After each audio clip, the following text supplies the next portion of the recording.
également soutenu par des syndicats du Luxembourg, de la Belgique et de la Fédération européenne des ouvriers du transport, la ETF.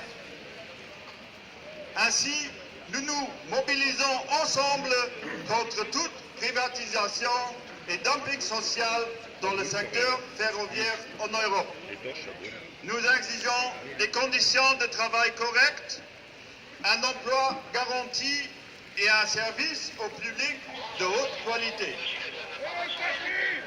Avec notre présence en ce matin, nous manifestons notre solidarité avec nos camarades des syndicats de cheminots français dans leur lutte contre la réforme ferroviaire imposée par le gouvernement français.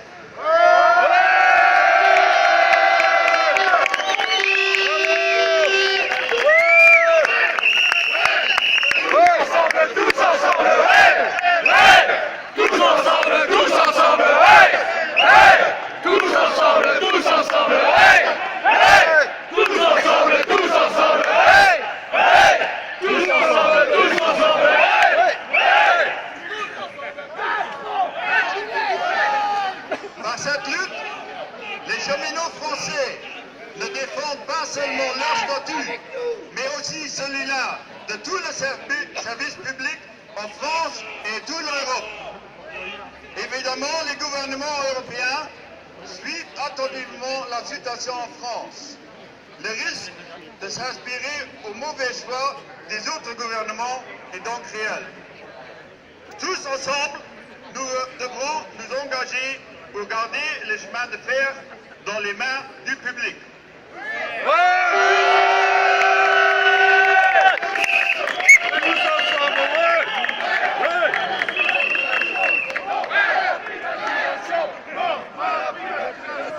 Mes chers camarades, je donne maintenant la parole à notre camarade Laurent Brun, secrétaire général de la CGT des cheminots. Je vous remercie.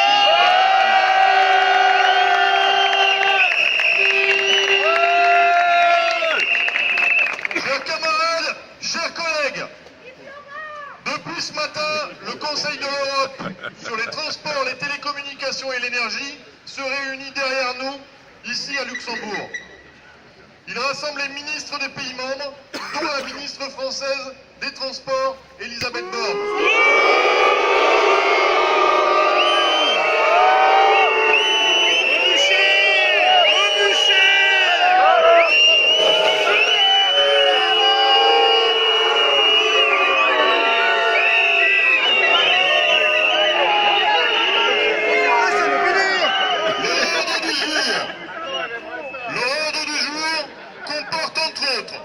La proposition d'un nouveau règlement pour préserver la concurrence dans l'aérien et un point sur le paquet mobilité destiné à déréguler un peu plus le transport routier.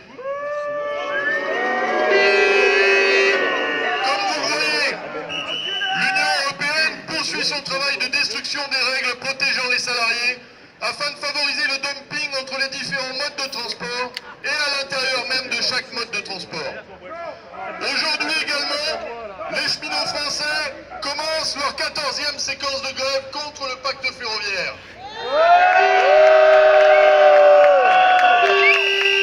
Or, ce pacte est directement lié à la politique régressive de l'Union européenne. Sa mesure phare consiste à ouvrir le transport de voyageurs par fer à la concurrence. C'est la conséquence des 4 paquets ferroviaires de réglementation qui ont été adoptés et modifiés entre 1991 et 2016. En décembre 2016, le règlement dit OSP, obligation de service public, a été modifié pour imposer les appels d'offres dans les services publics de transport de voyageurs comme la règle absolue. S'appuyant sur cette modification, 2 sénateurs de droite, puis le gouvernement LREM, ont élaboré un projet de loi auquel nous nous affrontons aujourd'hui. L'interfédéral a très rapidement prouvé que le gouvernement français pouvait s'appuyer sur des exceptions prévues dans le texte européen pour ne pas ouvrir à la concurrence en France. C'est donc bien son choix politique de le faire. Ces exceptions ont été introduites sous la pression notamment de pays comme le Luxembourg, qui ne souhaitaient pas que leur système ferroviaire soit soumis au grand marchandage européen. Mais il est toutefois utile de revenir sur le rôle, même si le gouvernement a la responsabilité principale dans l'ouverture à la concurrence, il est toutefois utile de revenir sur le rôle de l'Union européenne dont nous interpellons aujourd'hui le Conseil. Après l'échec des compagnies privées en France, à la fin du 19e et du 20e siècle, la théorie du monopole naturel s'est progressivement imposée pour le chemin de fer. Avec la contrainte du réseau unique, il ne peut y avoir de concurrence réelle. Il ne peut y avoir plusieurs offres du même service au même moment. La compétition aboutit donc rapidement à des monopoles ou à des oligopoles qui sont néfastes pour la population, les usagers et les salariés. Puisqu'il ne peut y avoir de concurrence réelle, c'est l'État, la puissance publique, qui doit gérer le monopole. C'est ce qui aboutit avec les luttes des cheminots à la nationalisation des compagnies et à la création de la SNCF en 1938. À partir des années 80, les économistes néolibéraux américains de l'école de Chicago théorisent que malgré la contrainte de l'infrastructure unique, il est possible d'établir la concurrence en séparant l'infrastructure et les compagnies exploitantes. L'Union européenne va alors se comporter en véritable cheval de Troie du libéralisme et imposer peu à peu la mise en œuvre de cette théorie dans les politiques nationales. Ça fait un gros chien. Les télécommunications, l'énergie puis le transport ferroviaire font l'objet de règlements qui éclatent les systèmes intégrés. Nos luttes vont prodigieusement ralentir le processus, qui mettra 25 ans à aboutir. Mais l'Union européenne ne s'est jamais départie de sa logique néolibérale. Lorsque l'on prend un peu de recul, son champ d'intervention sur le système ferroviaire devrait pourtant se limiter à l'échange de technologies, par exemple pour améliorer la sécurité partout en Europe, et à l'interopérabilité des réseaux pour favoriser les déplacements internationaux des voyageurs et des marchandises. Ce sont les seuls domaines qui nécessitent une coopération internationale. Il n'y a aucune justification à ce que l'Union européenne s'occupe de l'organisation interne des compagnies ou des conditions d'attribution des conventions TER par exemple.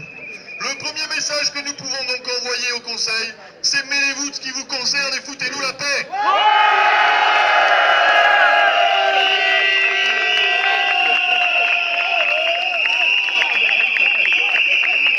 Le deuxième message, c'est bien sûr l'exigence d'un bilan de cette politique dogmatique de dérégulation qu'ils ont imposée ces 20 dernières années. De manière globale, le transport coûte aujourd'hui si peu cher, notamment le mode routier, que l'industrie a été démantelée et transférée dans les pays à faible réglementation sociale. L'impact du transport des marchandises sur l'environnement est dramatique. Il est donc indispensable de remettre de la régulation dans le transport. C'est ce que nos camarades routiers exigent avec l'écriture actuelle du paquet mobilité. Celui-ci pourrait, à l'inverse, imposer un nouvel abaissement des règles sur le temps de conduite par exemple et favoriser le détachement des travailleurs dans toute l'Europe. C'est totalement intolérable et nous leur laisserons la parole tout à l'heure pour nous faire un tout petit point sur la situation. Plus spécifiquement dans le transport ferroviaire, quel est le bilan de la libéralisation de ces dernières années? Oui, entre autres. L'exemple du fret est significatif.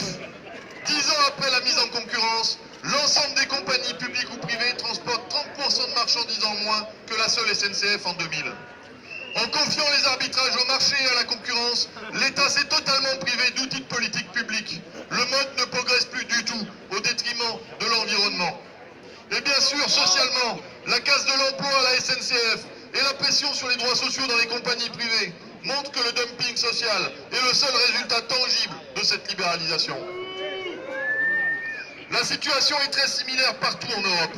Nous exigeons donc que, comme le gouvernement français, l'Union européenne fasse le bilan de l'échec de cette politique et prenne des mesures énergiques pour la relance du fret ferroviaire public. Nous refusons catégoriquement que la même potion infecte soit administrée au transport de voyageurs. Nous constatons d'ailleurs, avec effarement, que le comité des sages, mis en place par la direction SNCF pour déterminer sa stratégie d'avenir, n'est composé que de retraités et de has-been, notamment Olivier Marombeau, qui a donné son nom à l'un des tout premiers préfets de la SNCF.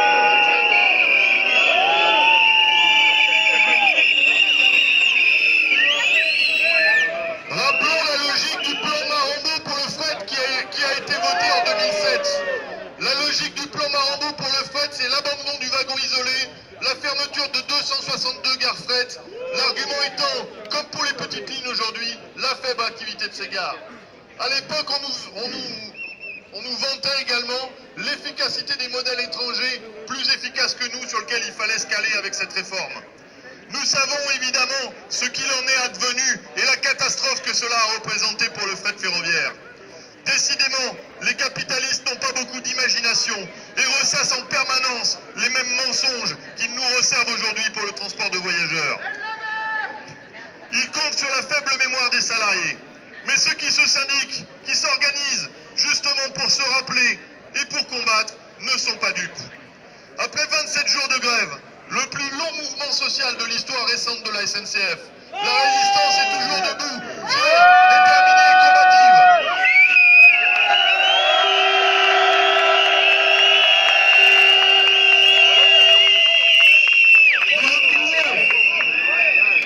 Nous le pouvons encore aujourd'hui en poursuivant notre ministre jusqu'au Luxembourg.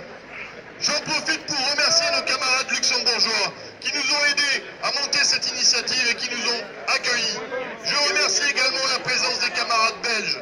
Enfin, je remercie la section ferroviaire d'EDF.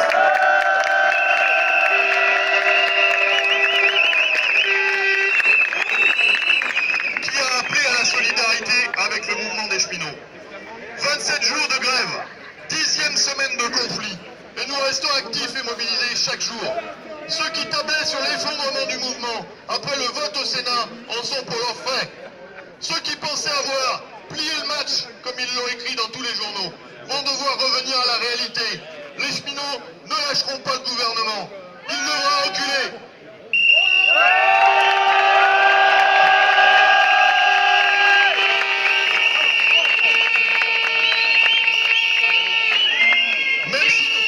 Même si nous faisons face au président français, le plus autoritaire de ces dernières années, notre calendrier de lutte a installé un véritable bourbier dans lequel il est empêtré depuis plus de 2 mois. Pour s'en sortir, le gouvernement commence à desserrer les dents. Il a été obligé d'annoncer la reprise de 35 milliards de dettes, dont la direction affirme que cela libérera 1 milliard de ressources pour la SNCF. Il a été obligé de prévoir des dispositions permettant le maintien du CCE. Et il doit constituer une table ronde tripartite prochainement.